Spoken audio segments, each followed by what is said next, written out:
Hi, and welcome to the Diamond Report for Thursday, April 20th, 2017. This is your host, Doug Diamond. We are looking at Earthquake 3D, the last 48 hours worth of earthquakes globally. Right now we're zoomed in on the area just north of Nepal, and I mentioned in yesterday's Diamond Report that we'd be seeing movement around a 4-point something near Nepal. Now Nepal is this little sliver of a country right here, and in fact just to the north of that, in and near Tibet, in southern China, we have now seen a magnitude 4.2, magnitude 4.3, two different agencies reporting the same quake. So I just wanted to bring your attention to that. That's not exactly a direct hit. It's a little north of where I thought it would be, but it's definitely in the region, and the timing is spot on. Now, from there, we have seen quite a bit of new movement. If you've never really looked at this before, the darker rings, the darker quake rings here are older quakes. Now we're still only talking about 48 hours old, so they're not really that old, but the lighter beige to white colored rings are the newer quakes.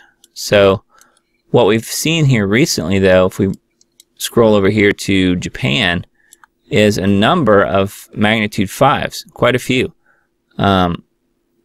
From Taiwan all the way up to north of Japan, to Kamchatka, which is this little peninsula right up here, part of Russia. So we've seen quite a few magnitude 5.0 activity in that region, and also a new 5.0, a shallow one near Fiji, which we do happen to see a lot of movement near Fiji. It's actually a 5.4, but not a deep one. It's a shallow one. So what that will translate to, though, is these. That's probably a result of some of the other deeper quakes we've seen in this area near Fiji, that have been, in the 3s and 4s, but very deep, and that will translate into the, 4s and 5s and 6s. A few days after that. So that magnitude 5.4 or 5.6, some of the agencies, I guess, are reporting a little bit higher than that. That's probably a result of the deeper movement, because the deeper movement generally will give you shallower, larger quakes. And we still have a silent zone in eastern Papua New Guinea right here. Turn the rings off, you can kind of see that silent zone right there. It's a pretty big one. Most of Papua New Guinea actually clear over through the Solomon Islands. This whole area right here will be expecting some movement in the coming days, based mostly on these deep quakes that I just mentioned that are over here, the magnitude 5s and above, that are deep, and deep meaning anything over 200 kilometers. So we could be expecting a 6 to a 7 really in this area, just based on the fact that these deep 5s have occurred very recently. As far as the rest of the globe, we still have a pretty good swarm of 2s and 3s going on in Italy, as well as western Turkey. I mentioned that yesterday, and that's still continuing. And then in the United States, we've seen renewed activity really in the Midwest. And again, that's right along the North American craton, the interior edge of the craton, which runs from the northwest down through Texas, back up here through the boot heel of Missouri, and then curves back down around through Alabama and northern Mississippi, and then goes right back up the eastern seaboard. So that's why we see quakes in that area. Oklahoma gets a lot of quakes now because of the fracking operations that have weakened the crust in that area. And I mentioned this the other day, that the Oklahoma areas that are constantly moving are now the New Madrid. The New Madrid seismic zone being right here where this magnitude 2.2 has occurred. But you can see to the west of there, we've had 2.9, 2.5, 3.1, all in Oklahoma real recently, within the last few hours really. And then we had a 3.9 as well. So we're definitely seeing some movement, and that's as a result of the movement from the west coast. All these 2s and 3s, and even this one up here in Canada. All these are contributing factors from for the earthquakes moving from the western part of the United States, moving east. So I just wanted to show you that. There's still a pretty good swarm going on here in Central America. You can see all those 3s, 2s, some 4s thrown in there as well, quite a few, and even a 5. Let's drop these little quakes out for a second. There's a magnitude 5.5 that occurred. Let's see where that is. Okay, and that is this magnitude 5.5 right here off the coast of Ecuador. Happened at about 11:32 UTC time. And to verify that, that's 11:32 UTC time, so that's the right quake. It just says off the coast of Ecuador. But you can see there's a number of other 5.2s here. We've got right on the border there between Argentina and Chile, and then also out here, just out in the ocean. Let's see where that is. Yeah, I was about to say it was near Easter Island. It just says southeast of Easter Island. It happened at 22:04. Just to verify that, going back over here, you click on this quake ring right here, 22:04 UTC time. So, you know, we've seen several, you know, southern hemisphere quakes now that have been over magnitude 5.0 just in the last 24 hours. These are all white rings, so those are all very recent. So anyway, we are seeing renewed activity, it seems, especially in the southern half of the globe. Anyway, that's pretty much it for today's little earthquake update, and let's move on to the headlines. Obama thought Clinton's handling of email server was political malpractice. That's according to a book that's on the Hill. He couldn't understand what possessed Hillary to set up the private email server in her handling of the scandal. Obfuscate, deny, and evade amounted to political malpractice. Well, yeah, that's what the Clintons do. I mean, that's what they've been known to do, and that's what they've always done.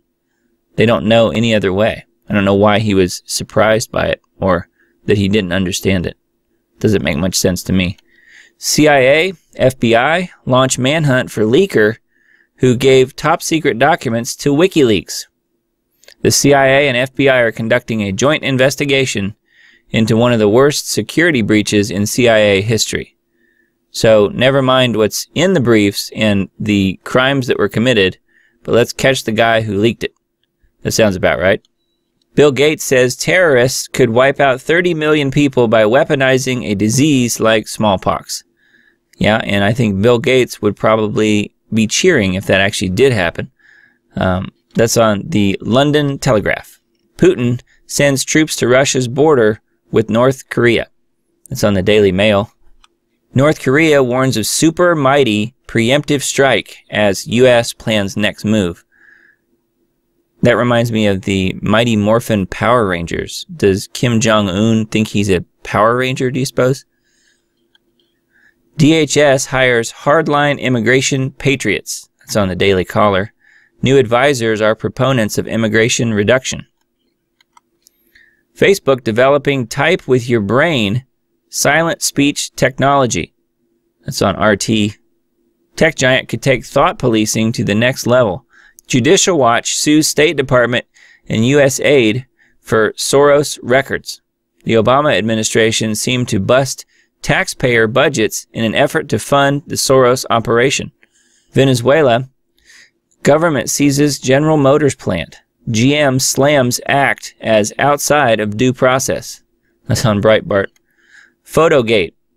Patriots deflate fake news from New York Times. NFL team dismantles Trump smear after White House visit. Hashtag never Trump. Evan McMullin considers bid for House seat. But he's unable to pay off $670,000 debt from failed presidential campaign.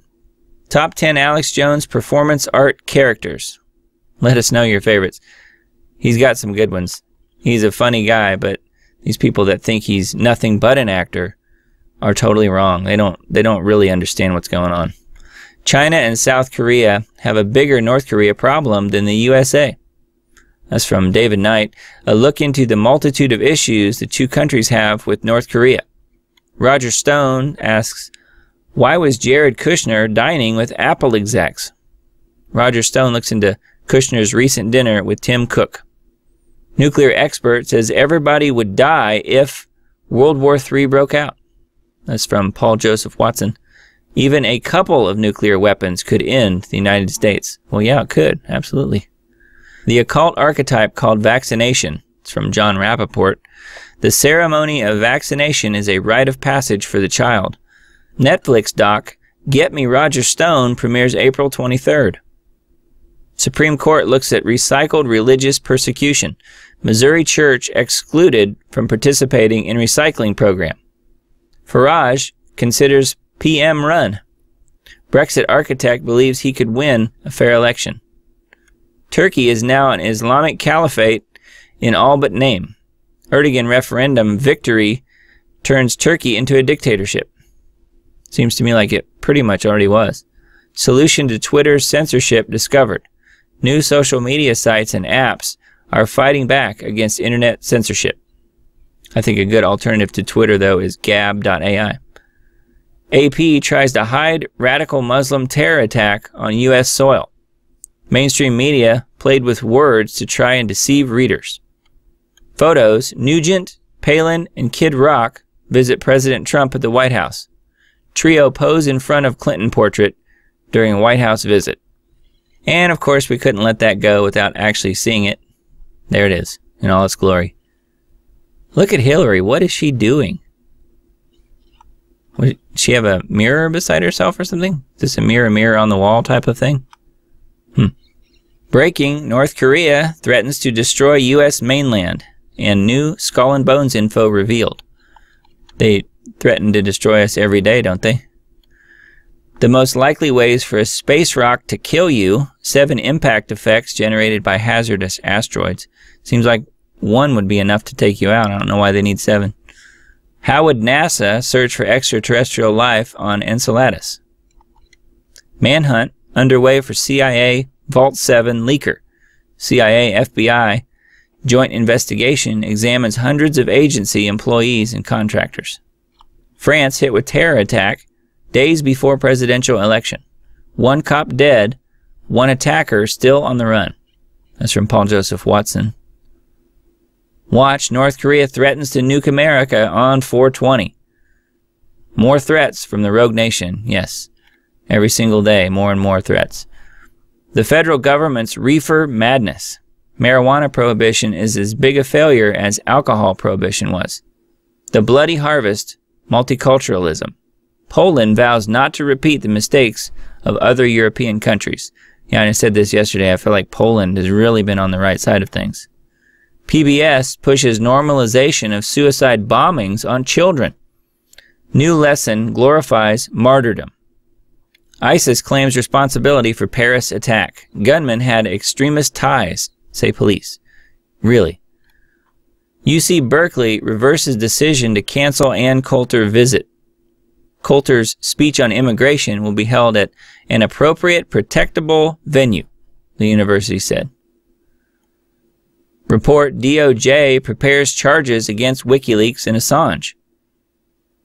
Charges could include theft of government property, conspiracy, or violations of the Espionage Act. Goes to show you what happens when you leak the truth. They come and get you. And of course, WikiLeaks didn't actually leak it. They were the recipients of it. InfoWars Nightly News Live is World War III inevitable. World comes closer to the brink of all-out war. It does look like they're heading us in that direction. Assessing the military options for North Korea. Spoiler alert, they're all bad. That's on Zero Hedge. George Soros accused of puppeteering government in new lawsuit. FBI admits it was not the Russians. Launches manhunt for insider who leaked CIA docs to WikiLeaks. Putin sends troops to Russia's border with North Korea after China mobilizes soldiers at their boundary over fears Trump will attack Kim Jong-un, sparking a tidal wave of refugees. From ChristianTruther.com, the U.S. government has been preparing for the end of the world since the 1930s. 800,000 people involved in large-scale Russian emergency ministry drills. That's on Sputnik News. In the land of the free, sustainable living is becoming a crime. That's on the Free Thought Project. Neuroscientists can now read your dreams with a simple brain scan. It's on singularityhub.com. Courts are using AI to sentence criminals. That must stop now. That's from wired.com. Expert asserts that Tesla's electric semi will totally disrupt the auto industry. It's on futurism.com. More experts. Experts baffled by the discovery of hundreds of mysterious tunnels in Brazil. It's on ancient-code.com. If it's like other places in South America and in other parts of the world for that matter, tunneling systems have been there for hundreds if not thousands of years. They're antediluvian, meaning before the flood of Noah. They've been there for a long, long time. Russia blocks UN statement condemning North Korea despite Chinese support. Oregon State Senator proposes law that would allow gun confiscation without due process. It's on the Daily Sheeple. Russian journalist and Putin critic dies after severe beating. A deadly salamander disease just got a lot scarier. That's on sciencemag.org. George Soros funds over 200 U.S. organizations. Here's the list. And then from my good friend Dane Wigington of geoengineeringwatch.org, geoengineering, square clouds, and massive microwave transmissions. I mentioned that article yesterday. USA, highest vaccination rate in the world, has the worst health. You suppose there's any connection there? That's on Health Nut News. 85% of all food in the U.S. is now contaminated. Toxic pesticides also found in drinking water. You know, it's called glyphosate. It's everywhere. It's in everything. HealthImpactNews.com. Our machines now have knowledge we'll never understand. That's on backchannel.com. Coal's colossal comeback. It's from Stephen Moore. That's on townhall.com. Map shows which U.S. cities might be targeted first in nuclear strikes upon America. That's from All News Pipeline. From Dave Hodges of the Common Sense Show, UN plot unfolding, which includes gun confiscation and sanctioned terrorism. Yeah, I mentioned that article yesterday. Terrifying data and charts show time is short before the economy tumbles. That's also All News Pipeline. China puts bombers on high alert. That's on Zero Hedge. Total surveillance society. Cell phone spying by law enforcement agencies is still shrouded in secrecy. That's on technocracy.news. WikiLeaks warns your bitcoins are open to CIA and criminals. Little by little, everything that's supposed to be secure is getting broken open or hacked by the intelligence community. In this case, Bitcoin's blockchain. Facial recognition technology for U.S. airports being fast-tracked by Trump administration. That is not good. Facial recognition software in America will become ubiquitous during the Trump administration thanks to technocrats who gleefully embrace any political help to advance their agenda of global technocracy. The Trump administration apparently has no visibility of the technocrat agenda. Well, I hope somebody enlightens them quickly because that is not good news. If you don't know what technocracy is, Patrick Wood, the guy that runs technocracy.news, this website, we've had him as a guest on Lost Arts Radio several times. He's a great person to listen to about talking about technocracy. He defines technocracy as the science of social engineering. Okay, that's all for today's Diamond Report. Thanks so much for listening and watching. If you would, please like, share, and subscribe to my channel for further updates. I'm doing these videos primarily so people will share them with their friends, because I know people's attention spans and time it takes to research a lot of these issues is very limited. So I'm trying to put everything in one place to make it easy for people to be able to get the word out on some of these issues that the mainstream media is not going to talk about. Anyway, I'll see you tomorrow.